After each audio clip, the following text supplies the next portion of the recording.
Hello వాళ్ళందరికీ నమస్తే. ఈరోజు మేము మా ఊర్లో ఉన్న మామిడి తోటకైతే వెళ్తున్నాం అనమాట.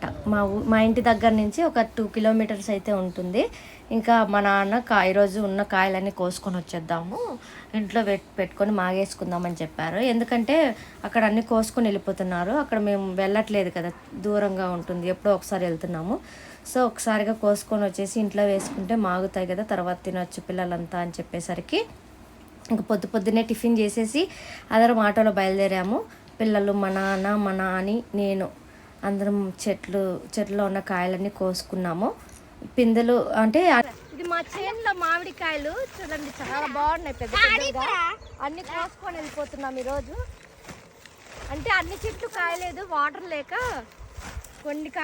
కొన్ని చెట్లే కాసాయి. ఉన్నవన్నీ మా నాన్న ఆటోలో వేసుకొని వచ్చి అన్నీ కోసుకొని వెళ్తున్నాము. ఇంట్లో అందరూ వచ్చేసాము, ఎంతమంది ఉంటే అంతమంది. ఏం కాయ అది? మా చెట్లో మాగిన కాయ.